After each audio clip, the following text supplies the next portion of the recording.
Olá, sejam muito bem-vindos ao Deep Growth, podcast que aborda com profundidade o crescimento acelerado das empresas. Eu sou Gabriel Costa Mineiro e eu tenho o prazer de receber aqui hoje o Leonardo Tonini, fundador da Emerge Ventures e ex-CMO da Mondelez. Que prazer tê-lo aqui. Prazer é meu, Mineiro. Pô, vamos lá.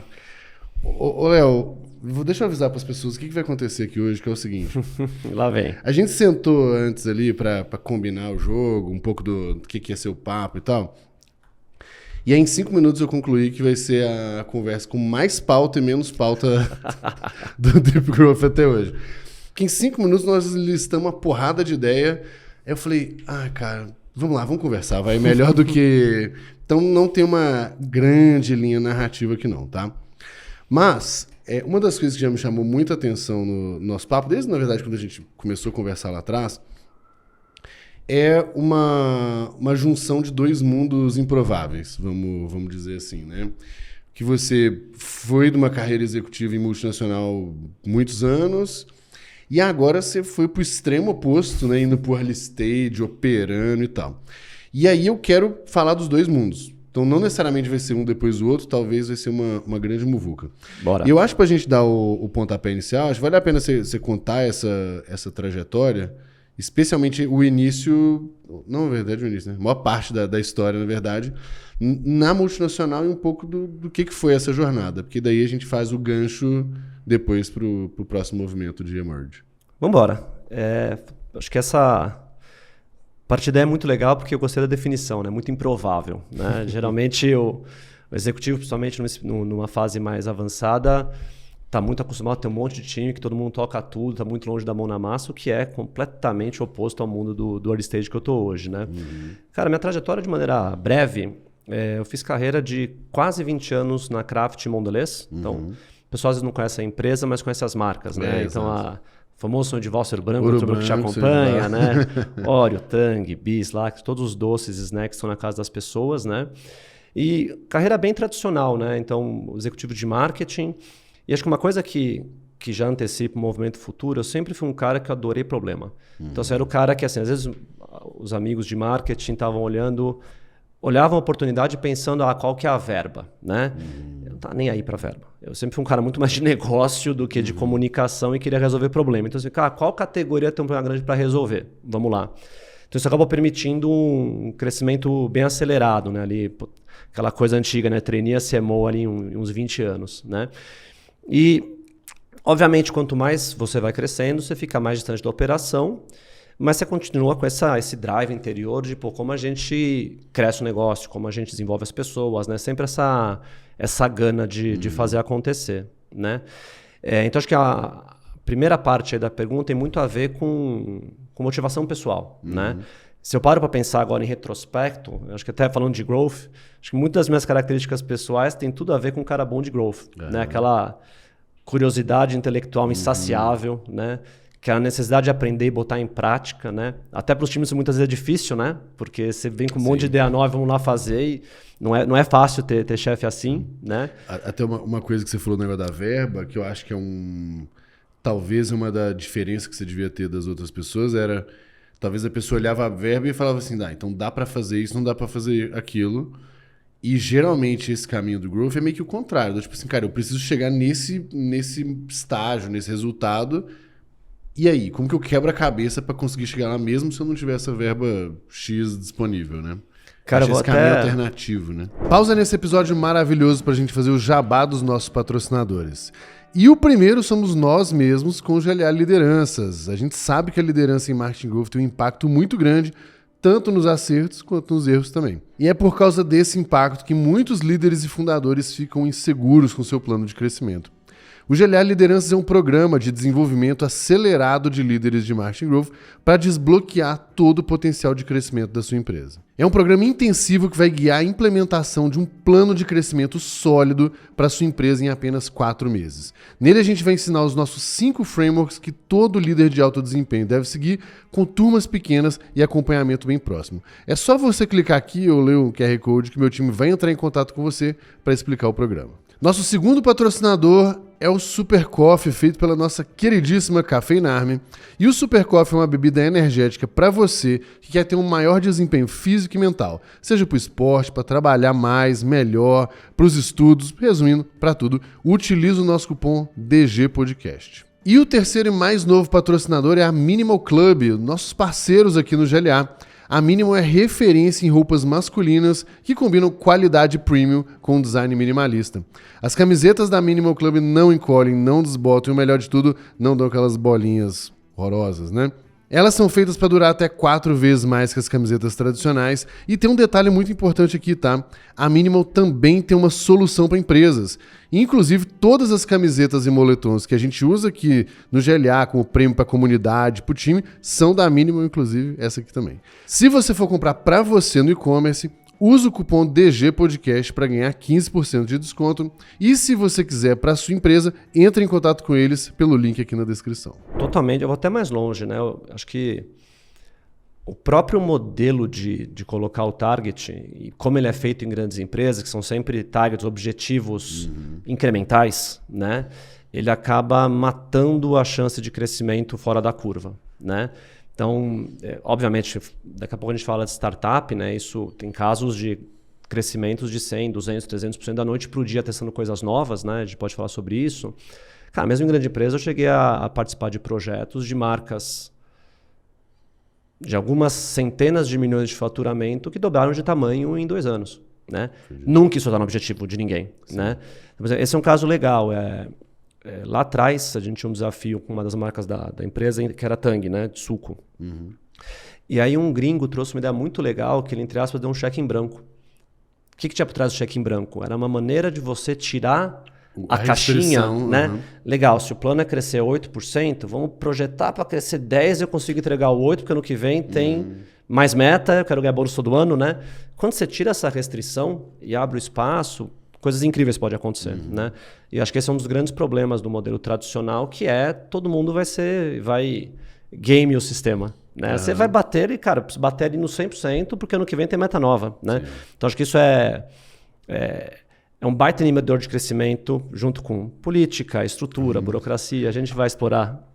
Deixa eu fazer um comentário aqui bem interessante. Tem uma aula que eu dei ainda em 2019. Nem existia GLA, na verdade foi a grande faísca do GLA, porque eu sempre gostei de criar conteúdo e eu estava sentindo falta. E aí o que eu fiz? Eu peguei e me comprometi publicamente, que é a grande estratégia, né, a fazer alguns webinars, chamou Webinars de Growth, tão criativo quanto isso. E aí, no fim, foram 7 webinars. E eu não lembro, acho que foi o segundo, sei lá, que eu peguei e uma das aulas foi modelos mentais de profissionais de growth. E aí a primeira coisa era assim, como que os melhores profissionais de growth pensam? Como que eles tomam decisão? Como que eles enxergam uma determinada situação? E tem um dos modelos mentais que é o modelo mental da inversão, que é você olhar para o problema de trás para frente. E a primeira coisa que eu falo, qual que é o grande benefício? Você remove os obstáculos tradicionais. Porque se você pensa que eu tenho que ir daqui até lá no fundo, você já vai olhando. Ah, mas não sei se dá, porque tem uma mesa aqui na frente, aí também tem uma cadeira, aí tem uma estante ali, não sei que enfia uma caixa ali e tudo mais.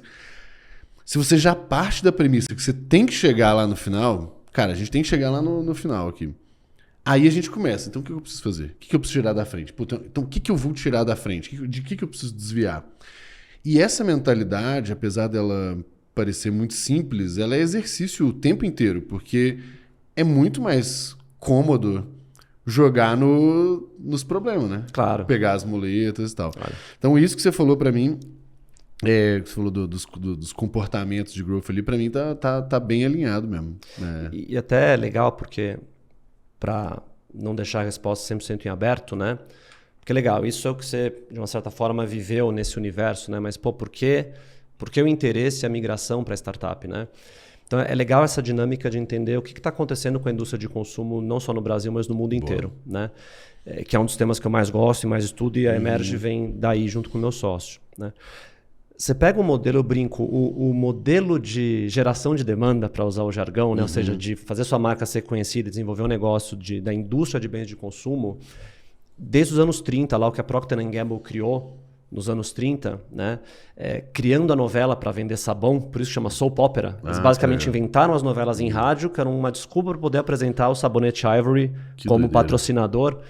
Cara, você vai até 2010, é a mesma coisa. Troca TV por rádio, por YouTube, é muito parecido, né?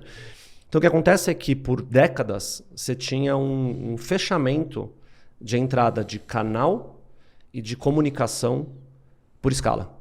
Então, por exemplo, para você conseguir ser alguém relevante, você tem que ser grande, que vem lá de trás, para você estar distribuído nos canais corretos e para você ter a escala para comprar cota em TV, esse tipo de coisa, né? Obviamente, com digitalização acelerada, você começa a ver um movimento de...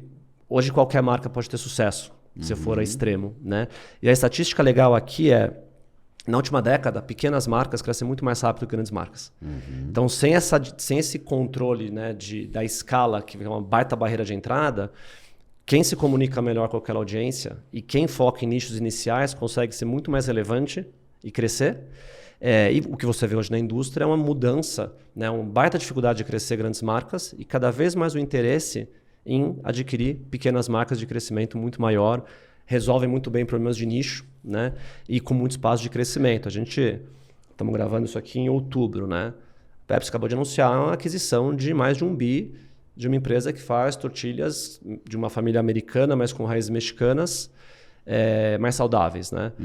Todo mês tem uma grande dessa. Todas as grandes, né? Então voltando para o começo da pergunta, acho que acabei dando um contorno longo, mas... Termina, depois eu vou te fazer uma pergunta. Né? O papel de um profissional de negócio e principalmente do cara de marketing, eu falo marketing sempre como negócio, tá? Não como comunicação. Numa grande empresa hoje, ele acaba sendo muito mais limitado e desafiador. Por quê? Porque é muito mais difícil crescer. Porque você tem milhares de marcas menores com muito mais agilidade, fazendo coisas super legais, e a agenda das grandes marcas ficou muito mais focada em redução de custo para bater meta de lucratividade, né? E tem um ponto a mais aí que faz parte dessa história, pelo menos é a minha hipótese, se eu estiver falando besteira pode me corrigir ao vivo aqui, não tem problema. O que também dificulta a vida da grande marca se antes você ter a sua própria indústria tinha uma grande vantagem, e provavelmente tem no longo prazo em grande escala, hoje você terceiriza a sua produção. Você tira um CAPEX monstruoso da frente, que provavelmente era a barreira de entrada de um monte de gente. Então, se eu crio um produto bom o suficiente, com uma margem boa o suficiente, mas principalmente que domina algum canal digital, aí pronto, você consegue ser muito competitivo em alguns meses. E provavelmente... parte da Emerge deve ter um pouco dessa filosofia por trás do Totalmente. negócio, né? Lembra que eu falei atrás de escala? Escala eu falei de canal, pensando em distribuição, né? Perfeito. Não é fácil você entrar na distribuição no canal físico. Falei de comunicação, porque no passado você não conseguia, agora qualquer um consegue. E a terceira parte é a questão de gestão de ativos, né? O que você falou, empatar capital em fábrica não dá para fazer, né? E o que acontece é as marcas emergentes que escalam acham um product market fit inicial completamente terceirizado, né? E assim, em algum momento, tenta criar processos diferentes para proteger formulação, etc., e montar sua própria fábrica, né? Isso no estágio mais adiante. Mas nessa fase inicial, como que uma grande marca que está fazendo a mesma coisa de sempre, fica fazendo incrementalidade de sabor, vai brigar com 500 marcas diferentes, pensando em públicos diferentes, com mensagens diferentes, com canais diferentes? Uma outra coisa bem legal que tem a ver com a tese, né? Vou te perguntar, os últimos 10 anos, me fala algumas marcas lançadas, dão sabor, novas marcas lançadas no Brasil nos últimos 10 anos que deram certo em CPG, bens de consumo. Puta, eu só penso nas que hoje que eu consumo, né? Manda ver. Meu Super Coffee, na Bold. Tem o pessoal da Max que a gente estava falando de suplemento. Eu não sei se eles estão dos últimos 10 anos, mas é próximo, não é tão antigo. Aí a gente pode ir para... Deixa eu pensar mais alguns aqui. Cara, tem uma que eu acho que deve ser uma das poucas exceções, que é YoPro. 100%. Não é? 100%. YoPro e Eudora do Boticário, que é outro caso incrível. Porque quando eu penso nisso, e aí, de novo, pode ser a capacidade do marketing dessas empresas para minha bolha. Aí, talvez pro meu nicho, eu estudei, eu falei com a turma lá, vou te contar a história daqui a pouco. Tá, então beleza. Mas porque o que eu consigo lembrar é isso, assim, outras coisas ou não faz parte do meu dia a dia. Lógico, deve ter um outro que eu esqueci agora, assim, mas a maioria... Não precisa sofrer, isso mesmo. Não tem. Tem que raciocinar, no fim é isso, né? Tem várias marcas, não tem marca de empresa estabelecida. Por quê? O que tem em comum, né? Você pega a Bold, Super Coffee, a lista é grande, todas as marcas de suplemento. Foco em nicho. Esse cara não nasce para falar com todo mundo. Foco em canal alternativo. Você não vê Bold, Super Coffee começando no supermercado. Globo, começaram no canal verde. Né? Então, quando a gente pensa ali, achar o market fit, né? O product market fit, e a gente vai falar disso de frameworks daqui a pouco, né? Cara, uma clareza de público como hipótese, né? Para que serve. Bold é um caso muito legal, né? Bold deve ter sido 400 marcas de barrinhas de proteína foram lançadas antes, né? Mas nenhuma para pegar o casual. Era muito gente focada no rato de academia. Fitness, né? Então essa história de, quem que é o público? Qual que é a proposta de valor, né? Da marca, produto, mensagem, canal, né? E no final do dia, geralmente o empreendedor pensa demais em produto, e não nessa combinação de público, produto em si, canal e modelo de negócio, né? Então no final do dia é difícil para uma grande empresa brigar contra caras que estão falando com um público diferente, que às vezes é muito pequeno para uma grande empresa olhar. Sim, então é econômico o problema, né? E que vai ficar testando um monte de mensagem, formato, canal para encaixar, né? A maioria não funciona, mas aqueles que funcionam dão muito certo. E o que funciona consegue... Vamos até dar o exemplo do Super Coffee, que, né, são... patrocínio, inclusive, este podcast. Bacana. Aqui. E eles são amigos há muito tempo. Cara, o Super Coffee, eles fizeram uma coisa que talvez esteja proibido nos playbooks, que foi uma empresa de monoproduto durante muito tempo. Agora estão criando outras coisas. Porque a premissa sempre foi, cara, você tem que ir botando outras coisas para o cara comprar mais... Só que aí que quando começaram a fazer os Bulletproof Coffees de outras marcas, nenhuma tinha entrado na cabeça das pessoas. Então, tem um tanto de outros criados, mas talvez você não lembra a marca, você só lembra uns coffee, algumas coisas coffee. Mas porque os caras bateram também nesse ponto, até o ponto de ser assim, cara, eu sou o top of mind desse negócio, agora eu posso... experimentar outras coisas. É tão simples quanto resolver de verdade aquela dor com a mensagem certa, para o público correto e num canal correto e que consiga ser financeiramente viável. Lindo de falar, né? Dificílimo de fazer. Né? E só para não perder o raciocínio, né? Então, no final do dia, com esse cenário modelo, um cara com essa energia, drive, né? De resolver problema, de ver crescimento... está num ambiente de um olhar muito mais de gestão operacional. Né? Vejo muito mais hoje em dia grandes empresas como um modelo de negócio incrível, mas é uma gestão financeira e comercial. Né? Não tanto de crescimento acelerado. Então foi natural começar a olhar para outros horizontes. Né? E aí, obviamente, quando a gente vai para o early stage, eu acho que o seu ponto é legal do... Poxa, mas é extremo, né? Você poderia ter olhado... Não tem nada no meio do caminho. Tração, né? Mas no final do dia, aí tem a ver com a tese da nossa empresa, né? Que é... Realmente, por toda essa mudança de mercado que eu te contei, a grande oportunidade está aí. Eu fiz uma análise completa, cara. Falei com mais de 200 fundadores. Tem muito pouca marca com uma escala média para cima. A maioria morre aqui embaixo. Então a gente falou, a oportunidade está aqui. Basicamente porque não tem método. Então eu brinco, né? Eu brinco que o fundador de consumo, primeiro o cara é um herói, né? Porque não é. Você pega o cara de tecnologia, o cara tem playbook, o cara tem VC, contrata equipe e tal. Geralmente é um estereótipo, então que ninguém fique chateado, mas geralmente o fundador de consumo ele vem com um drive especial, né? Ou é o produteiro. O produteiro que gosta daquele cara, negócio. Produto, e aí faz o que você falou, que é... O cara tá na segunda loja, quer lançar mais produto, né? Que é um grande erro. Cara, ou o cara é o cara que ele é bom em marketing, e é o cara que vai pensar em gerar demanda, né? Pô, como fazer a marca ser conhecida. Ou o cara é o cara que toca distribuição, vendas, né? E o cara, quem quiser comprar, ele vai vender. E acaba cometendo muito erro de colocar em lugar que não deveria estar, né? Qual é o problema? Como é que você junta essas três coisas? Não dá para o cara ser bom em tudo isso. Né? Então é muito... O que a gente faz na Emerge é realmente ter um método proprietário, né? Por isso que eu falo de growth, né? Como a gente acha, isso que eu falei, de achar... Cara, qual marcas, né, que tem o potencial de crescer e passar para o mainstream, olhando meu nicho inicial, quais são os nichos, qual é o comportamento do público, onde tem oportunidade, e assim começar a operar a questão de teste de produto, canal e o modelo de negócio para em pé. Né? Então, o grande problema é que tem muitas marcas que param aqui no Vale da Morte. Né? Qual que é o Vale da Morte? Pelas minhas contas, tem muita marca que chega a 5, 10 milhões de faturamento anual. A partir daí o vale é gigantesco. Né? E aí tem uma coisa interessante aqui. Né? O cara conseguir fazer isso sozinho já é incrível. Qual o problema? Aqui é cruel. Se você é uma empresa que está faturando 10 milhões early stage, você provavelmente vai ter lucro. Mas por quê? Porque você não tem uma equipe. Você opera 1, 2, 3 pessoas, né? Minúsculo. Para você dar o próximo passo, você tem uma chance enorme de quebrar. Por quê? Sim. Cara, qualquer contratação adicional vai te arrebentar a folha. Fluxo de caixa necessário para comprar estoque de produto físico, né? Que você tem um cash conversion cycle, um ciclo de conversão financeira extremamente longo. Cara, se você não faz um plano e dobra o negócio em 1 ano, você quebra.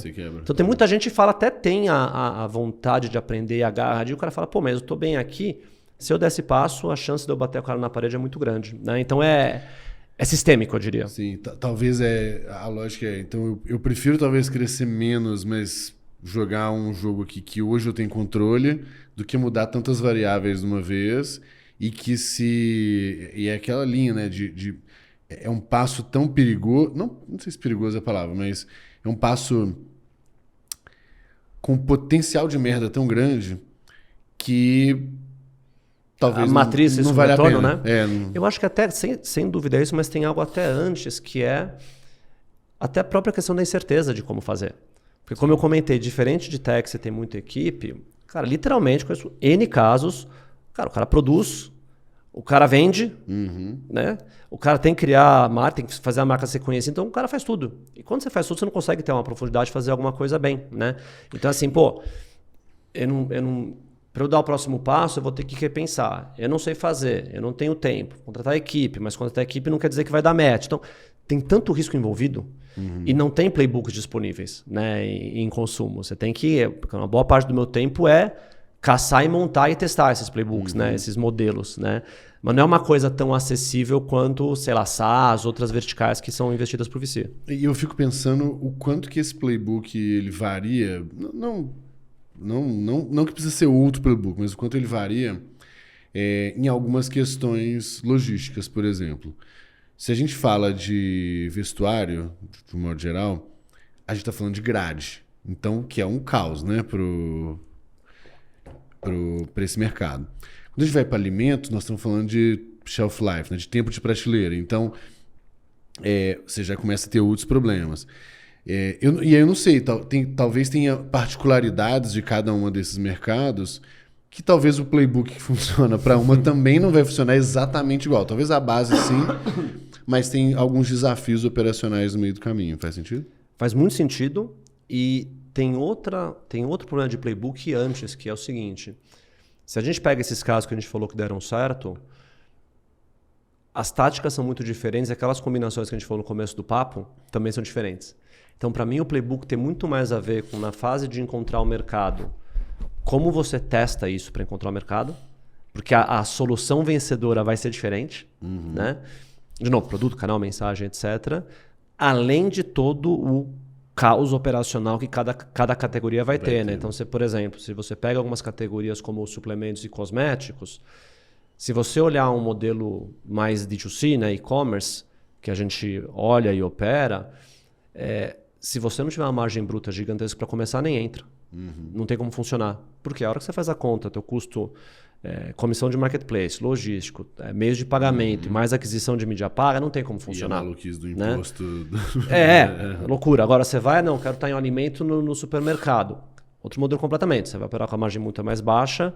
Teu segredo é como gerar demanda de uma maneira que seja muito eficiente em custo. Então volta a mudar, cara, modelo de negócio, né? Então acho que esse é o problema, né? Cada caso é um caso. Você pode ter um playbook para testar processo de escalada, mas você fala, tá bom, como que eu monto a modelagem de negócio? Como é que eu monto a tese? Não tem, né? Mas aí a Emerge, ela escolhe algumas categorias ou não necessariamente? Tem uma, Sim. Talvez seja de preferência ou exclusiva? Sim, o que a gente olha? Então, a tese ela envolve A gente olha mercado de bens de consumo, então produtos de giro rápido. A gente olha as verticais de suplementos, cosméticos, alimentos, bebida e mercado pet. Né? Que o que tem em comum, todas elas... Margem alta para mim é um ponto de entrada, porque tem, cara, você vai no supermercado, a maioria dos produtos tem margem abaixo de 40% bruta. Margem bruta, não margem líquida. Né? Agora, o que tem em comum é, não importa se é e-commerce, não importa se é o canal físico, tem essa dinâmica da recorrência. Então, assim, quando você consegue acertar o modelo de aquisição, seja no físico, seja no digital, você tem recorrência que te permite escalar o negócio, né? Você reconhece a natureza de um produto recorrente. A natureza da categoria. Então, por exemplo, cara, o caso lá da... Suplemento, Supercover... Casper, né? 10 anos atrás foi um baita case, né? Dos colchões, né? Dos colchões que vinham numa caixa e tal, né? A princípio parece um negócio espetacular, né? Cortar a margem do intermediário. O negócio não tem recorrência e o fornecedor deles começou a fazer para todo mundo. Criaram-se 150 marcas de colchão em caixa em 1 ano e meio. Então, o que a gente olha? Então, essas categorias são categorias grandes por natureza que permitem negócios escaláveis, né? Ponto número 1. Ponto número 2, a gente vai olhar uma combinação de negócio, marca e fundador. O que isso significa?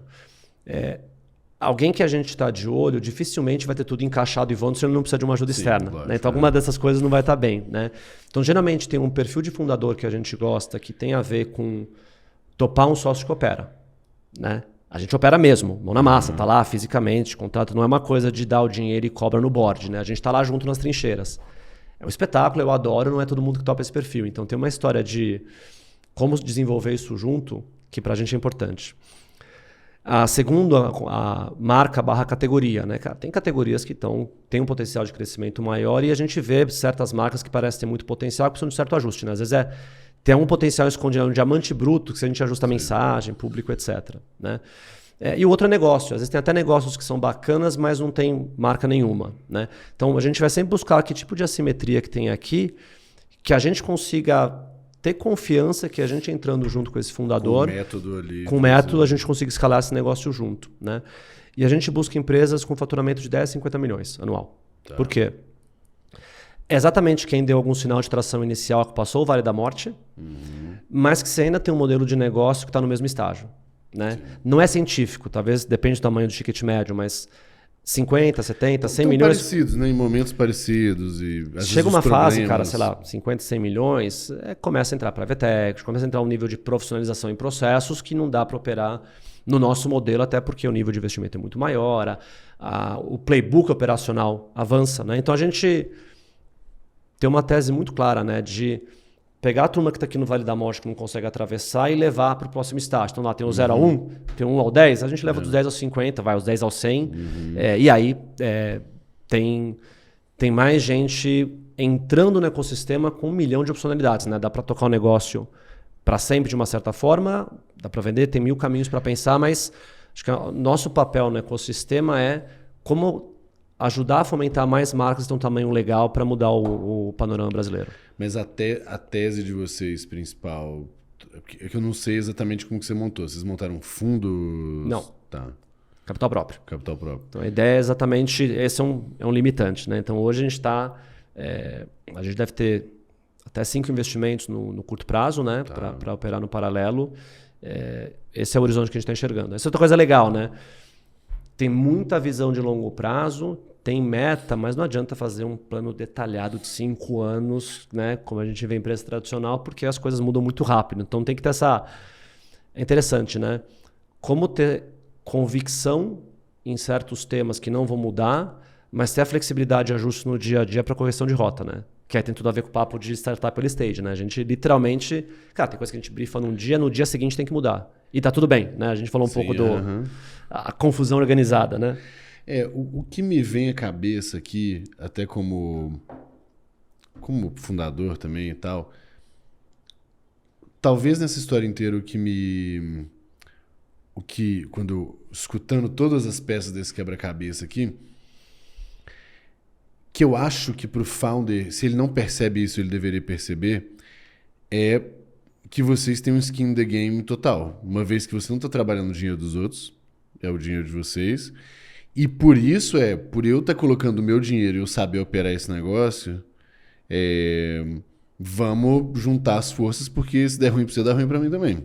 Eu acho que a mensagem entendi que é essa, certo? 100%. Eu acho que eu sempre tenho a oportunidade de fazer um ponto muito importante, né, para basicamente os fundadores de consumo, que é o seguinte. Muita gente ficou, talvez, apaixonada, né, seduzida é a palavra, pelo modelo de investimento de VC. Né? Mas o modelo de investimento de VC, ele é feito para categorias de crescimento exponencial, para uma quantidade enorme de investimentos que pouquíssimos têm que dar muito certo e está perfeito para isso. Quando você leva isso para o horizonte de consumo, é certeza de falha. Sabe quantos unicórnios existem no mundo de consumo no mundo? Não sei. Eu acho que hoje deve ter 2 ativos, a Notco e uma empresa na Índia. Por quê? Quando você pega um produto digital, que você tem custo marginal zero de escalar, é uma certa dinâmica. Agora, tudo que a gente falou no papo até aqui, como que você vai encontrar a mensagem correta e o market fit com o teu primeiro público, com o teu primeiro canal? É físico. Tem estoque. Né? Tem teste de canal, não é simplesmente eu vou lá, tem um feedback em tempo real no e-commerce, se você está no físico, você tem que fazer esse loop acontecer. Então, o que acontece é tentar botar um caminhão de dinheiro e uma baita equipe, você vai botar uma estrutura de custo de pessoas gigantesca, com um founder que não tem um histórico de liderar um monte de pessoas, que é diferente do perfil tradicional de quem vende tecnologia, que a tendência é você ir para um monte de coisa tática, né? A febre dos cupons que a gente viu alguns anos atrás, para ter o crescimento acelerado que o VC espera, e no final você queima tudo isso e você não validou nada. E a gente vê a quantidade de empresas que quebraram. Né? Então, nossa, não está certo ou errado, a nossa visão de mundo. Né? Nossa visão de mundo tem que ter uma obsessão de encontrar aquele fit com o qual é o público, como garantir que eu tenha fit, né, aqui no começo, e como que eu tenho um método para escalando isso com agressividade, mas de uma maneira que eu tenha evidências que isso funcione. Né? Como que... Desculpa, e o skin the game total, porque no final do dia, nosso modelo dá certo se todos os investimentos funcionarem. Né? Não tem essa de, não, cara, um paga o todo. Não, tem que funcionar. Né? Então,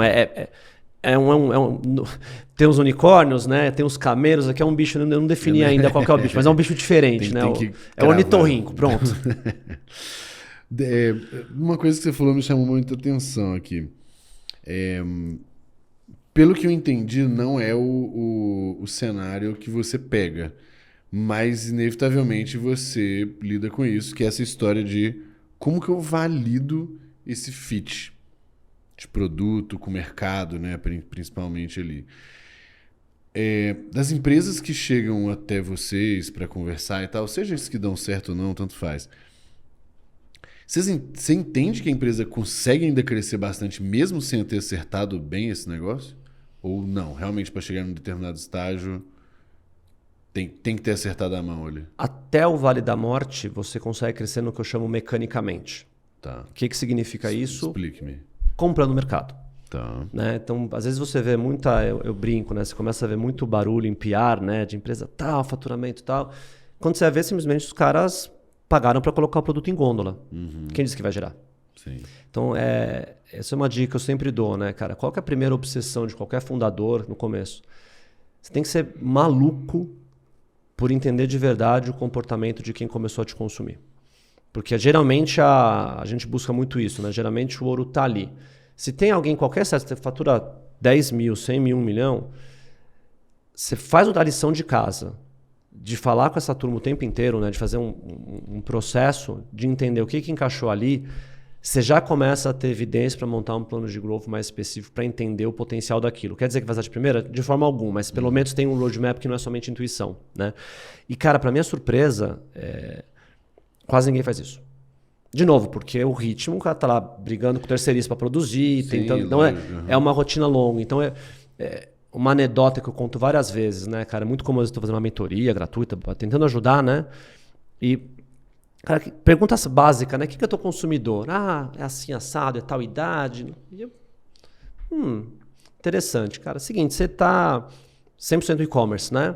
Então você tem a base, Instagram. Então faz o seguinte, faz um corte na sua base, pega cliente que tem compra recorrente, faz essas perguntinhas aqui para ele. Como conheceu? Qual produto? Qual a ocasião de consumo? Qual produto você considerou ao escolher o nosso? Então, uma listinha básica de perguntas. E vamos bater um papo semana que vem para entender quem que é esse público. Cara, é batata. Geralmente volta é diferente. Então é muito da intuição e daquela agilidade que você precisa para acontecer, mas não tem muito essa real obsessão de resolvedores. E aí, para simplificar, e de novo, é outro estereótipo, tá? A maioria dos fundadores está preocupado em resolver uma dor própria.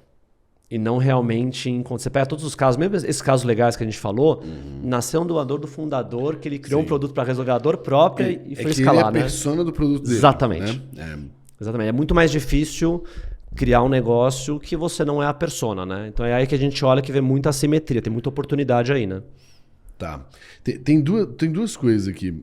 Três, na verdade. Tem várias, né? A primeira, esse exercício do... eu gravei um vídeo hoje, inclusive. E aí, no vídeo, um podcast novo, uma das perguntas era qual que é o arroz com feijão do CRM, né? Tal. E eu falei assim, cara, o arroz com feijão do CRM é você não tratar todo mundo igual. Começa por aí. Então, socialmente falando, é muito importante, necessário, mas para negócio não, porque se tem alguém que gasta mais com você e o outro que gasta menos com cupom e tal, você tem que tratar as pessoas diferentes. Então, essa é o arroz com feijão do CRM. E aí eu falei assim, pô, separa, faz 3 segmentações só. Só 3 segmentações para você trabalhar. Primeiro, seus melhores clientes. O segundo, os caras que são bons clientes ou que eram bons clientes e estão parando de comprar. Então, no e-commerce, por exemplo, ele consumia muito, mas está muito tempo sem consumir. Ou de um SaaS, é alguém que paga um bom ticket, usava bem um produto e, de repente, começou a baixar o nível de uso e tal. Porque esse aqui é um cara que você tem que trabalhar para não perder, né, que ele está sob risco. E um terceiro são clientes que não são bons clientes ainda, mas que têm as características parecidas com os seus melhores clientes e que não são ainda. Então, tem grande chance de você vender mais. A essência da minha parada aqui é muito parecida a primeira coisa é entender quem está comprando bastante e por quê. Né? Porque sem isso, a gente fica nesse grande achismo. Né? E o e-commerce, aí eu vou falar mais de e-commerce agora, de um modo geral, ele tem um problema, ele tem um bônus e um ônus que vem atrelado, é que se o cara é bom de aquisição, ele tem um payback na primeira compra. Tem uma margem legal, tem uma aquisição eficiente, ele paga rápido. Então ele não tem o compromisso com a recorrência. Porque no curto prazo, aquela matemática ela funciona. Ao contrário do negócio SaaS. Muito difícil de se pagar no primeiro mês, mas é muito difícil mesmo. É bem improvável que isso aconteça. Então eu já preciso nascer olhando, cara, esse cara precisa ficar tanto tempo e tal. Então essas são 2 mentalidades, eu acho que muito diferentes, por exemplo, que se o cara consegue juntar esses mundos, é uma delas. Esse foi o comentário. Aí vem uma pergunta que é, quanto desse conhecimento, do seu framework, do que você tem feito, vem da Mondelez? Não da Mondelez, vem dos seus aprendizados quanto executivo, numa empresa muito grande e tudo mais. Porque não me parece que vem tudo exatamente de lá. Você quer uma resposta honesta? Lógico. Aqui a gente só trabalha... De 2021, 2022 para cá, hoje, no early stage, nem 5%. É mesmo? De novo, volta para a natureza, né? Eu sou um cara... Uma curiosidade intelectual maluca, né? E essa, cara, coçar de botar coisa, aprender e vamos fazer, né? O que acontece? Então vamos, já que você fez um comentário, fazer outro comentário legal para juntar os 2 mundos, né? Quando você está numa empresa grande, vou ser polêmico aqui, mas acho que vale. Você não cria nada. Campanha e tal, mas você, talvez um gerente de produto, ele é o 73º gerente de produto da Coca-Cola. Você está lá para não fazer besteira e para continuar crescendo, né? Ou seja, a maneira de crescer marcas tradicionais muito bem estabelecidas é o que a teoria fala da disponibilidade física e mental, que é um nome super chique para basicamente fazer com que a marca seja lembrada fisicamente, ponto de venda, distribuição, e na cabeça. Mentalmente, numa ocasião de consumo, né? O que te leva muito para esse modelo mal interpretado de comunicação apenas, né? De fazer campanha para ser lembrado e tal. Muito barulho com muita recorrência. Muito barulho, a interrupção, tudo que a gente tem visto, né? Sai da interrupção, vai para entretenimento, mas é a mesma coisa, né? Quando você está no early stage, você pode jogar fora. Não quer dizer que você não vai fazer brand, etc. Mas no final do dia, é muito diferente você atacar uma dor diferente, fazer sua marca ser uma solução para aquela dor, do que tentar estar distribuído, porque você, do zero, você não está distribuído e você não tem associação mental nenhuma. Né? E o outro impacto disso, que também é outra briga estúpida, na minha opinião, né? O brand ou performance. Cara, se você tem um negócio, se você tem uma marca hoje de consumo e você não vai querer testar, usar o poder do e-commerce, pelo menos testar o modelo e tentar testar em Meta, que é o canal mais estabelecido no mundo, que você mais pode testar e aprender no começo com performance, é burrice, honestamente. Porque a maior chance você tem de validar alguma coisa. Quer dizer que vai ser o teu canal que vai escalar para sempre? Não, mas você tem uma probabilidade boa de começar por ali e aprender pra caramba, né? E, de novo, o modelo... Você não tem dinheiro para fazer branding performance no D0. Se você quer ser uma marca grande, né? Cara, quero ser um negócio de hobby. Cara, vou vender anel, quero faturar 2,5 milhões anos. Beleza, óbvio, faz comunidade, faz orgânico, vai super bem, mas não tem como você fazer puramente orgânico. Né? Quantas celebridades estão tentando depender de dezenas de milhões de seguidores tentaram escalar somente no orgânico e não funcionou. Né? São exceções que contam. Né? Então, estou comentando isso para voltar para a dinâmica. Né? Cara, o que uma grande empresa opera a marca de performance? Muito pouco. Tem, mas não é para isso que serve, não é o melhor uso. Né? Então, acho que essa disciplina de desenhar, cara, qual que é a tese? E botar aí sim a metodologia de growth, mais conceitual mesmo, né, cara? O que a gente vai validando, cara? Público, canal, mensagem, o que a gente sequencia, que é outra dor, né? Para poder validar tudo recente, né? De buscar, de aprender, de consumir material e aplicar, né? O que sim traz, que é muito legal, eu acho que é o lado mais de gestão e humano, né? Não na prática, os processos são todos diferentes, mas essa questão de leitura de pessoas, né? De trabalhar com times, né? E de priorização, né? Acho que essa é outra coisa gigante. Vamos pegar o teu exemplo do CRM, que é muito bom, né? O que eu vejo muito que eu considero um erro?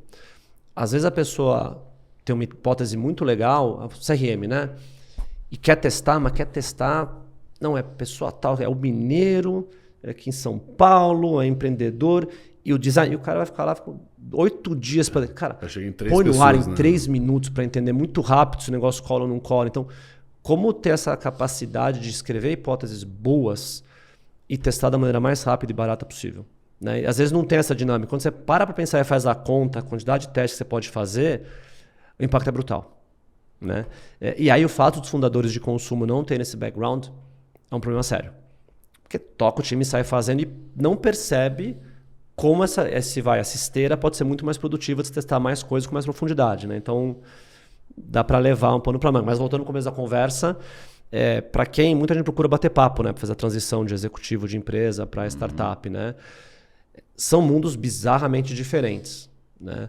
Então, acho que para quem está de olho nesse mundo de startup, tem que ter essa característica que a gente conversou, né, de curiosidade intelectual, essa coceira da ação, né, de querer botar coisa na rua, né, de aprender, mas ao mesmo tempo tem um contraponto que é balancear isso com uma disciplina e uma convicção do que fazer e por quê, né? Não que você vai estar certo, mas, cara, tem que priorizar e tem que ter uma clareza do que para em pé, senão você vai ficar...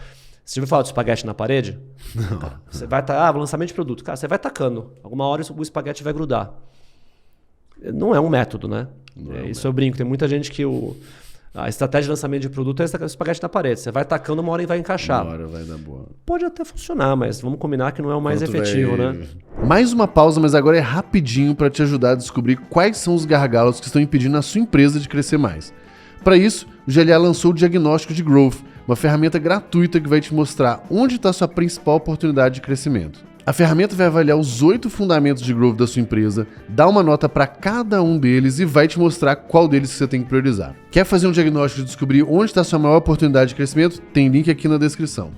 Ô Tonini, tem um ponto aqui que eu acho interessante, porque a gente falou muito de teste, a gente falou muito de aprendizado, e essa temática como um todo, ela embarca 2 outras palavras, né? Ela embarca risco, por um lado, né? Porque é isso, você está testando essas coisas novas o tempo inteiro. E, inevitavelmente, ela embarca as falhas, os aprendizados e tudo mais. O que eram... O que eram, o quanto era, aí você abre o quanto você estiver confortável. O que eram as teses da Emerge que na vida real, quando você tirou do papel e foi pra batalha, ou não colou, ou quanto colou do que você tinha, né, desenhado inicialmente e tal? Querendo não, desculpa, a sua própria tese é o seu primeiro grande teste de growth. Exatamente. Né? No fim das contas. Exatamente. Tem 2 níveis para responder. Né? O nível dos nossos investimentos e qual tamanho, como está acontecendo, está indo super bem. Né? Inclusive, acho que a grande validação do nosso modelo é realmente uma capacidade de gerar crescimento forte, consistente, mas com uso inteligente de capital. Sabe aquela história do burn multiple? Não dá para queimar a cacetada, não existe mais isso, não faz muito sentido. Isso está indo super bem. Agora, para te dar material que é legal, quando a gente vai nas táticas, aí a maioria é erro. Né? Então tem muito a ver com, de novo, outro jargão mais legal, né? É o risco assimétrico. Cara, é melhor você fazer 10 apostas que 9 vão dar errado, mas uma te leva de 10 para 200, do que fazer apostas com 90% de certeza de 10 para 15. Só que super conservadoras, então, assim, né? a maioria dá errado, mas é por design. Por quê? Porque o modelo não é só olhar o incremental. O modelo é estruturar quais são as alavancas de crescimento, como que a gente bota a máquina de execução disso para poder testar as coisas, e, cara, como fazer isso rodar. Né? Mas para te dar mais material, né? Atende tudo. Desde, para não revelar muito, mas... Desde a gente ter que virar a tática de aquisição de Google, né? Então, uma das empresas que a gente tem funciona muito bem o modelo de aquisição em Google. Cara, você faz uma virada de leilão manual para leilão automático, foi muito melhor do que a gente esperava. E você não quer esperar, mas aí você tem que parar e olhar e falar, poxa, mas qual é o resultado que a gente tem e qual deveria ser? Pegar referência, olha benchmark, tá legal, vou tentar alguma coisa diferente. Se acontecer, a gente corrige, né? Sabe aquela coisa que tem coisa que pode ser corrigida? Né? As então, decisões do Bezos. Né? Exatamente. Então é isso, né? Aí se vai no terceiro nível, que é esse nível de campanha, por exemplo, aí é 19 erros para um acerto. Mas, cara, um acerto ele cobriu tudo, né? A minha grande dor de cabeça, né, onde a gente queima muito neurônio, tanto na hold quanto nas investidas, como construir uma infraestrutura para dar conta disso e fazer as melhores apostas. É isso que me tira o sono, que é onde eu gasto mais tempo, né? Que é, cara, onde focar, como fazer essa máquina funcionar, como a gente gera valor para as investidas, né? O que a gente prioriza, né? Você falou do aquisição e retenção, né? Cara, a gente ficou um bom tempo só em aquisição. Por quê? E é uma premissa pessoal. Para o nosso negócio, a máquina de aquisição acaba sendo o primeiro elemento para poder bater o fit. Não adianta a máquina de retenção se eu não consigo trazer gente. Sim, lógico. Legal, começou a tracionar aqui agora, vamos construir o time de retenção. Geralmente não é assim que faz. Tem muita empresa que tem grana de VC, vai lá e faz tudo um paralelo. Monta um time de aquisição, monta um time de retenção, monta um time de CI. Cara, não faz sentido, né? Tem que ser sequencial, né? E a outra coisa bem relevante aqui, né? Acho que estamos gravando em outubro, mas muita gente falando lá do Founders Mode, né? Eu me identifico demais com isso, né? Porque é impressionante o quanto que... Do artigo do Paul Graham, né? Paul Graham, né? Aquele olhar, né? O Brian Chess deu uma palestra lá contando como quando ele começou a seguir todos os conselhos de grandes empresas, de delegar a estrutura, parou de funcionar, né? Ele voltou a botar a mão na massa em certos temas estruturais com o time e funcionou pra caramba, né? Cara, em early stage é muito isso, né? Não quer dizer que o fundador vai tocar absolutamente tudo, mas para minha reflexão ninguém está mais incentivado que o fundador para entender o consumidor e para fazer as melhores escolhas, né? E ter a própria experiência de estar vivendo aquilo há muito tempo, né? De entender, de ter pelo menos hipóteses melhores, né? Então, eu não vejo esse modelo de delegação extrema, né? Funcionar. Sem contar que você cria uma burocracia, uma lentidão extremamente desnecessária, né? Daqui a pouco você tem um comitê numa empresa de 14 pessoas, né? Obrigado. É uma palavra proibida no meu dicionário hoje em dia é o comitê. Desesperador. Eu queria falar um pouco, Tonini, da Vita. Porque, assim, querendo ou não, eu acho que ela é o grande laboratório de vocês. E nas nossas interações, muito dos exemplos que você ia trazendo era disso. Tantas coisas que também não tá funcionando, que dá uns problemas em outro, mas principalmente da estilingada que o negócio já começou a funcionar. Sim. Então, fala um pouquinho da vida como esse primeira de vocês. Cara, sem abrir número, né? Mas dá para contar casos legais. O que é mais legal da Vita é uma validação da nossa tese em Boa, Homem-Aranha. Eu falei, ó, para quem está só ouvindo, eu quase derrubei minha garrafa. Na gravação de hoje cedo eu falei assim, nunca ninguém derrubou um copo ou alguma coisa. Eu quase consegui. Estreia. Mas eu segurei. É a 10ª temporada. É a 10ª temporada. Quase teve uma estreia na 10ª. Exato, mas eu segurei ainda. Boa. Boa. Cara, Vita, o que a gente vê ali que tem sido muito legal, né? Primeiro, que é uma visão pessoal, é muito esse olhar de entender aonde tem oportunidade de posicionamento não ocupado. Né? Então, se você olha o mercado... Então, só porque não conhece, Vita é uma marca de suplementos de saúde, né? Ômega 3 é o principal produto, vende super bem. A gente, desde que entrou, multiplicou o faturamento muitas vezes, né? Então está no momento de tração super saudável. Inclusive estou contratando, então quem está no marketing digital depois me procura. O ponto antes de falar de canais, performance, o que a gente viu ali você pega o mercado de suplementação, você teve a primeira onda do mundo de performance. Whey protein, creatina, academia, que era um modelo que escalou muito rápido, porque com uma base pequena de clientes, comprando todo mês com ticket super alto, funcionou, né? Você vê uma tendência secular de cada vez mais pessoas se preocupando com a saúde, envelhecendo e buscando suplementação. Longevidade, né? Só que ao mesmo tempo, quando você olha para o mercado de suplementação, você não tem uma lógica de bens de consumo. É uma loja técnica. Sim. Os produtos são basicamente ativos que todo mundo tem, né? Então E que você nem entende porra nenhuma, né? Nada. Ninguém entende nada. Nada. Então esse olhar de descomplicar a ciência por trás da suplementação, para ajudar as pessoas a verem mais e melhor, é um pouco do olhar de marca que a gente está construindo ali e tem sido bem bacana, né? Acho que a segunda parte tem muito a ver com como criar um modelo de operação que facilite a aceleração de marcas emergentes.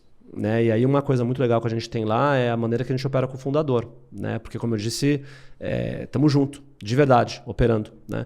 Então muito de como as coisas funcionam, nós da holding temos a responsabilidade de mapear e testar as diferentes alavancas de crescimento que fazem sentido para aquela etapa, ajudar a estruturar o estágio da empresa para aquilo. Então, qual a equipe, quais são os processos, qual a estrutura, né? E destravar a execução. E, obviamente, o time que está lá, guerreiro, tocando boom, fazendo acontecer, fazendo um trabalho incrível. Né? Então, é muito legal ver que volta para o nosso começo de tese. Né? Dá para você fazer uma metodologia proprietária que funciona de maneira muito mais efetiva do que simplesmente o modelo que era feito até aqui, que é apostar dinheiro na mão de outros que vão ter que descobrir tudo sozinho. Né? Então, acho que esse é meio que o panorama geral. Se a gente entrar um pouco mais no tático, tem várias coisas legais ali, né? Então, essa dinâmica que eu falei de como equilibrar o modelo de aquisição e o modelo de retenção. Então, a gente começou... Cara, não vamos testar, isso eu posso abrir, não tem problema. Não vamos sair do zero começando testando 50 canais. Perfeito. Cara, tem que funcionar Google e Meta, é óbvio, né? Uma categoria gigante estabelecida. Tem alta intenção? Você tem que olhar em Google. Tem compra por impulso? Tem que olhar Meta. Né? Aí o segundo nível é legal, mas como estruturar uma máquina de criação, que é o que a gente construiu, para conseguir suprir a demanda de Google e conseguir testar criativo em Meta e fazer isso com a frequência recorrente, porque tem uma outra coisa que está começando agora, não sabe, né? Meta e Google tem um fator de gravidade mesmo, gravidade física, né? Quando você escala. Se você não faz nada diferente, cada próxima compra vai ser mais cara que a primeira. Não existe eu vou baixar meu CAC, meu custo de aquisição, quando eu escalar. Ele matematicamente vai piorar. O que te força a ter que ter uma agenda de growth, de teste, de hipótese. Para sempre. Ser nada para ficar no mesmo lugar. Então, se você não consegue dar conta de um backlog de coisas gigantesco para conseguir acompanhar essa escala e falar, não, boa, encaixou o CAC, vamos botar dinheiro, não funciona. Né? Então, acho que algumas pinceladas legais aí, mas assim, muito feliz de ver, pelo lado do negócio, de validar a tese por esse caminho. Cara, e pelo lado pessoal, é muito legal operar com a turma, né? Ver, você já pegou do perfil, né? Então, voltando lá para o começo da conversa, né? Acho que pouca gente tem esse perfil de fazer uma transição como essa, mas é muito prazeroso, assim, né? Tá lá nas trincheiras com a turma. Antes até de comentar dessa história das trincheiras com a turma, que é um dos pontos que eu quero trazer, teve uma coisa que me chamou a atenção na sua fala, que foi achar esse posicionamento, né, que tinha um espaço no mercado, essa história de descomplicar a ciência por trás e tal. Quanto dessa clareza de marca já chegou até vocês, o quanto isso não foi, eventualmente, nos primeiros trabalhos que vocês fizeram com eles? Tipo, quanto que isso era aquela simetria que você percebeu no início, para até te motivar a investir neles e tal? Central na tese. Central da tese. Central na tese, ou seja, para mim é uma opinião muito simples, né? Se você faz igual ao outro, você não vai ganhar. Você está estabelecido, é simples assim. Então, mas como que ele chegou até você? Já com uma tese mais redonda? Ou... Não, a Vitor me empresta no mercado há quase 10 anos. Tá. Então, o que a gente viu que era uma combinação muito poderosa é ter uma plataforma que tem escala, que tem clientes e que tem valores alinhados ao que a gente quer construir. Aí isso veio da Emerge, vamos evoluir essa marca, né? Então a gente fez um trabalho de posicionamento bacana. Isso a gente aportou, e aí também aí sim meu background mais técnico, né? De ver uma faísca ali de algo que poderia funcionar, né? Então, cara, reposicionamos, mexemos em embalagem. Quando eu digo de embalagem branca, parecia remédio. Pô, não é onde a gente quer estar. Então, é muito esse olhar de ver aquilo como uma possível plataforma e botar para rodar, né? Mas tá muito na tese de ver, qual que é o espaço único que a gente vai ocupar. Não quer dizer que vai dar certo, mas que eu te garanto, se você não está querendo ocupar um espaço único em termos de posicionamento de marca, é melhor nem começar. Sim. Porque simplesmente tentar ganhar fazendo igual não é definição de loucura, né? E acontece. Acontece. Mas dentro disso ainda, quando vocês fazem esse trabalho de estudo, posicionamento e tal, você também tem esses pilotos, esses testes? Tipo, essa filosofia de teste, de botar o pé na água e tal, também está nessa etapa? Para absolutamente tudo. É meio que é um princípio nosso. Como que é um teste de vocês para marca, por exemplo? Para posicionamento, mais do que marca, né? Acho que uma parte começa da nossa convicção de onde que a gente quer estar. Tá. Então tem um pouco sim do, a gente acha que existe esse papel da visão, aqui. Do desejo, né? Uma coisa que a gente fez foi muito legal, foi realmente pegar, a gente mapeou, de novo, a marca de e-commerce, né? Cara, vamos falar com a base de compra recorrente ao longo do tempo. Uhum. Então a gente, pessoalmente, não tem agenda, a gente, eu, fundador, o time, a gente sentou, entrevistou para entender como descobriu, quais são as dores dessa pessoa, aonde que ela está, para começar a ver... Porque ela comprou de novo. Né? Porque ela comprou de novo, né? Se a gente não existisse, de quem ela compraria, né? Então esse lado mais técnico, né? Para realmente entender se aquela oportunidade que a nossa intuição mostrava, primeiro, se batia com o comportamento do consumidor principal, lá do heavy user, né? Ou se tinha ajuste a ser feito. E tinha muita similaridade, né? Então, aí a partir daí a gente começou a ir construindo passo a passo, mas sempre com essa mentalidade de teste, né? Então, primeiro, tinha-se uma intuição de ver um espaço óbvio, né, cara? Aí é a estatística de população, né? Cada vez que passa, cada ano que passa, você tem o envelhecimento da população, né? O mercado crescendo, etc. Ter aí o lado mais técnico, né? De, cara, entender a base de consumidores, entender que mensagens ecoam, né? E aí vai começando a descer todos os pilares de conteúdo e de performance, a gente vai testando N mensagens. Cara, se você abrir lá a biblioteca de Meta Ads, vai ter milhares de anúncios, né? Então, tem várias linhas que foram testadas para a gente conseguir medir também aonde conecta ou não, né? E é legal, porque eu não vou abrir demais, mas você começa a ver certas coisas que a princípio não tem uma conversão imediata, mas quando você olha ali o cohort de longo prazo, certos temas que a princípio parecem não ser tão poderosos, convertem e permanecem, que é onde eu vejo a aquisição e a retenção se unindo, que você perguntou. Juntos, né? E poucas marcas no Brasil têm esse nível de sofisticação em consumo para conseguir olhar isso, né? Então acho que esse é mais um elemento que a gente traz como Emerge, de ter essa capacidade de olhar isso, de implementar, né? Essa sofisticação no fim do dia, ela traz uma vantagem competitiva gigante, porque se a gente só direciona nosso esforço de aquisição para aquilo que custa mais barato, que é o melhor indicador que eu tenho no início, talvez eu estou deixando uma oportunidade gigante com caras que eram 30% mais caros, mas que podem trazer 3 vezes mais dinheiro no médio e longo prazo. Então, eu acho que de fato é uma oportunidade gigante. Não acho que faz sentido a gente entrar nos detalhes, porque a graça da história tá aí. Mas muito bom. A gente está caminhando aqui para o nosso final, mas eu quero pelo menos mais uma pergunta antes das nossas super rápidas aqui. É a história das trincheiras com o fundador. O quanto que essa dinâmica de vocês, por melhor que ela seja, ainda tem risco de bater em vaidade, em ego, ou simplesmente na questão do controle mesmo, que, querendo ou não, o fundador teve aquilo ali na mão o tempo inteiro, né? O que a gente aprendeu até aqui? Tem uma questão muito importante, intangível e subjetiva, que é entender o que o fundador valoriza, né? E aí você tem elementos práticos. Então, por exemplo, é natural que um fundador que fez tudo perfeito e está dando tudo certo e vai falar com a gente para a gente entrar no negócio, e um cara que nunca ouviu, nunca trocou, nunca ouviu conselho, nunca ouviu direcionamento, a chance de não bater o modelo é enorme, né? Então, o que a gente percebe? Eu começo a ver certas características importantes, né? Desde características bem observáveis, né? Que é geralmente quem apanhou pra caramba e não conseguiu resolver sozinho pro negócio tende a estar muito mais calejado e ter uma busca natural de pegar referência, de buscar ajuda, né? Tem um lado... A vida já cuidou da vaidade, né? Totalmente. A vida já bateu Totalmente, bastante, né? E você pega nas conversas, né? A gente não faz um investimento no PPT. Sim, lógico, conversas, mentoria, N conversas, né?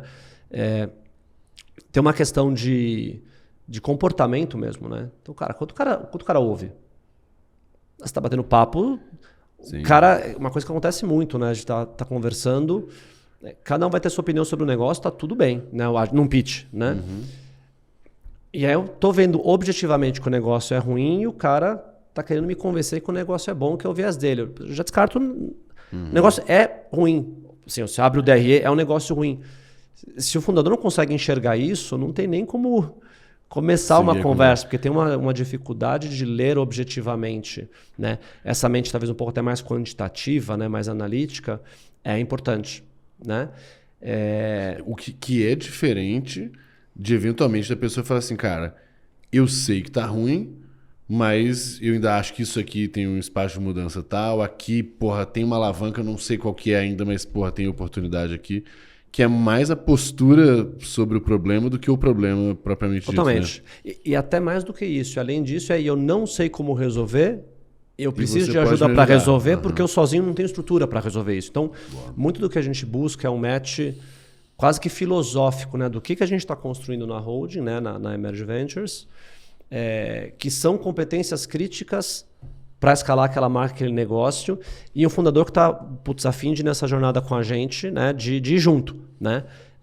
E é para poucos mesmo, porque muitas vezes o próprio drive do fundador é a história da liberdade, da autonomia, né? Então é um tema que é para poucos, mas o que eu posso dizer é...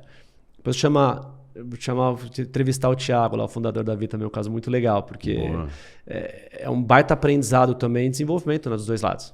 Né? Então também é muito bacana porque é uma questão de bater perfil mesmo, e não é para todo mundo. Né? Então a gente é muito cuidadoso em muitas conversas antes de decidir um investimento, porque pode ser tudo perfeito, cara. Se a maneira de operar junto não bate, não tem negócio. Não Simples funciona, assim. Né? E isso acaba sendo mais... sobre match do que certo e errado, né? Totalmente. No fim das contas, né? Totalmente. Não tem... Matou a pau, porque... O que a gente vê, né? Tem que ter essa disciplina, essa vontade interior de desenvolver um negócio, de testar muita coisa, de botar para rodar. Então, se às vezes está lá para satisfazer outras coisas que não seja a construção do negócio com esse olhar em comum, vai dar errado. E, de novo, pode ser que funcione de outra maneira, mas aí não é pra gente, não é para aquele fundador, né? Então, tá tudo bem, né? É melhor uma coisa que a gente é muito bruto, eu brinco, muito honesto. Sabe aquela história da honestidade brutal? A gente fala na lata. Se a gente não gosta, por isso não é falta de respeito. Muita gente, às vezes... Eu gosto mesmo dessa filosofia. Cara, vai cheio de dedos para falar de um negócio que a pessoa acha que é ruim, mas não quer falar aquilo pro fundador. A melhor coisa que você pode fazer é falar pro cara. Pra dar uma opinião diferente, porque todo mundo quer agradar o cara, entendeu? Então a gente é muito, direto ao ponto, isso aqui não funciona por isso, não é a nossa opinião, não quer dizer que tá certo, mas leva esse ponto e vê se te serve pra alguma coisa. E esse ponto eu concordo bastante. Inclusive aqui no GLA a gente tem o nosso primeiro princípio de comportamento é comunicação radicalmente transparente, organizada e corajosa. A gente precisa... Aí tem lá... Não podemos gastar energia tentando adivinhar o que o outro tá sentindo, achando. Está insatisfeito, fala. Não gostou, fala. E todo mundo precisa ter coragem, porque é duro mesmo, tanto falar quanto ouvir e tudo tal. Então, essa eu acho que é uma premissa bem, bem importante e que ela, muito rápido, você vê se funciona ou não. Porque quando você coloca alguma coisa de um jeito super transparente, você vê como ele recebe. E você vê a coragem que ele tem também de trazer os pontos daquela forma. Não, e é o corte de cultura no D0, né? Se a pessoa não está confortável para já vai dar errado. Então, assim, é melhor saber agora do que, né, esperar, empurrar com a barriga. Não faz nenhum sentido. Boa. Legal. Cara, vamos para as nossas últimas 3 perguntas aqui, que são mais diretas. São as perguntas do corte, porque aí eu já facilito a vida do pessoal aqui. Primeira é a seguinte, bem interessante. O que um executivo de multinacional precisa avaliar para entender se esse mundo de startup, tecnologia, não sei o que, é para ele ou não? Primeiro, por que desse interesse? Porque muita gente começou a ficar curiosa por isso, por ver potencial retorno, né, financeiro, etc. E não tem a menor ideia como que é essa dinâmica, né? Então, acho que essa é a primeira questão.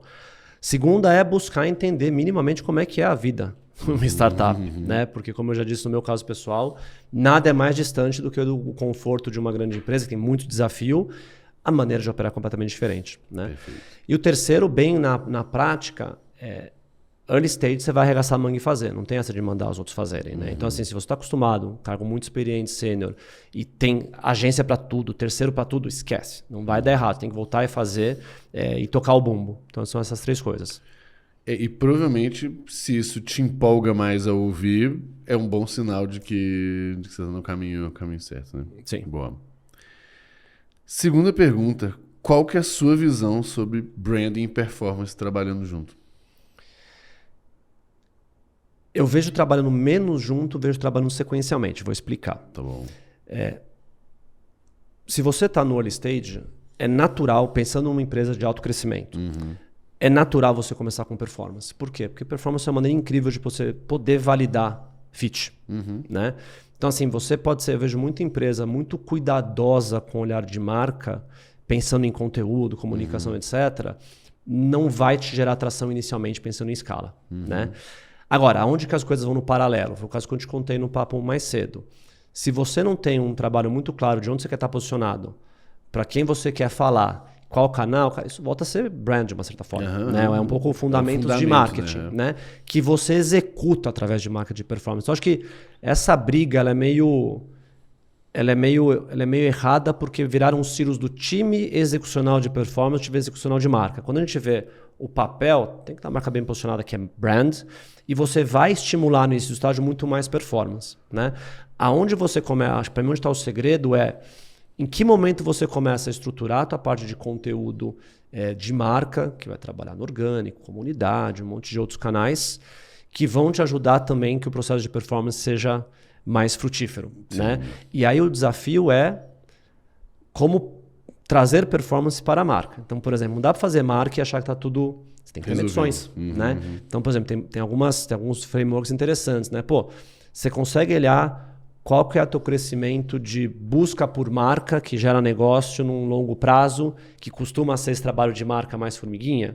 Você consegue olhar teus funis de aquisição num ciclo de atribuição de 180 dias? Então, eu gosto muito mais de pensar o que tem de sobreposição de método do que ficar nessa rixa de marketing, de performance e de branding que para mim não leva para lugar nenhum. Animal. Última pergunta.